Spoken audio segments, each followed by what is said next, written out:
સિંહ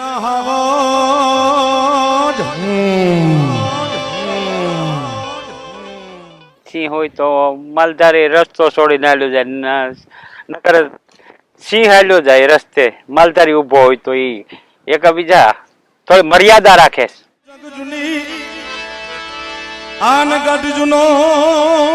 જૂનો ગિરનાર સિંહ દર્શન કરવા હોય અમારે ઊભું હોય તો ઈ લોકો ગાડીમાં બેહાડવા પડે. એટલે જો ગાડીમાં ન બેસે ને અમારી હારે ઉતરે તો ધીમે ધીમે હળવે હળવે ઈ નીકળી જાય. આવું તો ઓલું થાય એમ.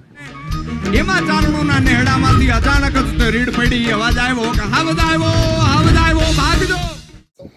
ક્યારેક એવું બને, એવા બનાવે બને કે આ લોકોના જે આ વાડા બનાવેલા છે એની આજુબાજુ સિંહ આવી જાય એટલે એની ભેંસુનો ઓટોમેટિક સુગંધ આવે. એટલે આ લોકો હોતા હોય તો એને ખ્યાલ આવી જાય કે ભાઈ આટલા આજુબાજુમાં સિંહ આવ્યો, એટલે ભેહું એકદમ ઊભી થઈ જાય, ફૂફાડા પડે મારવા. આવી પ્રોબ્લેમ થાય. પછી અહીંયા અમારે જે ભાડા હતા છે એના ભાઈ હતા, મોટા ભાઈ અમરાભાઈ, એના સિંહે પકડી લીધા હતા, અહીંયા પકડ્યા હતા, અહીંયા દાઢું ફોડી દીધી હતી. એ તો અમે સાંભળે છે ને અમે જોયેલું છે. એટલે દાગાઈ હતા એ, અને એ કાયમી માટે સિંહ હારે એવી વાત ભરતો કે એનાથી બીતા જ નહોતા એ બિલકુલ. ડાલા મથા હાવજની સામે ચારણની 14 વર્ષની નાની એવી દીકરી નહીં એના શું છે, એના આપણે જે ગામડામાં આપણે હોય, સિટીમાં હોય, ગામડામાં હોય, કૂતરા હોય તો આપણા છોકરા બે, એટલે એના કાયમીની ટેવ પડી ગઈ, એને બીક જ ન લાગે કઈ. એને કદાચ દીપડો છે એવું જનાવર છે કે એ તો ગમે એને દાઢી લે, એનું કઈ નક્કી જ ન, પણ છતાં એ દીપડાથી પણ ન બીએ. સિંહ તો એવો છે જનાવર કે એની મર્યાદા ન મૂકે, કોઈ દિવસ ન મૂકે. એ કદાચ અહીં છોકરા રમતા હોય અને બાજુમાં સિંહ હાલ્યો જાય તો એના હું હેરે નહીં, એટલું બધું મર્યાદા વાળું છે. માણસમાં નથી.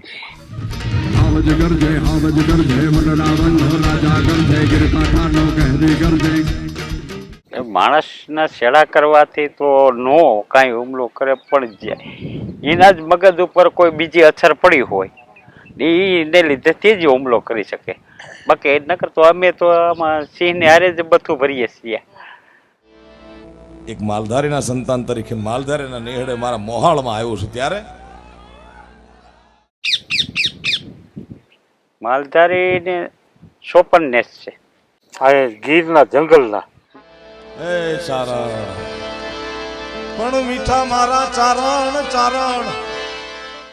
નહીં એવો નીચાણવાળા વિસ્તારમાં તો હોય નહીં ને એટલા પાણી અહીં માર ન કરી શકે અમારે જંગલમાં, કે જે આ સપાટ જમીન ઉપર જે પાણીનો મારો ચાલે ને એવો ન અહીં ચાલે.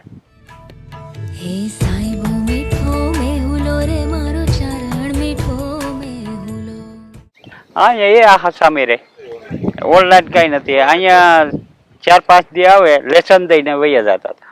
આવજના દર્શન કરવા માટે થઈ જાય છે, સિંહના દર્શન કરવા, ઈકેહરીના દર્શન કરવા ગીરના જંગલમાં ગયા છે. જંગલ જોવા ભલે આવે, સિંહ જોવા આવે, પણ માણસને અમુક નિયમોનું પાલન કરવું જોઈએ.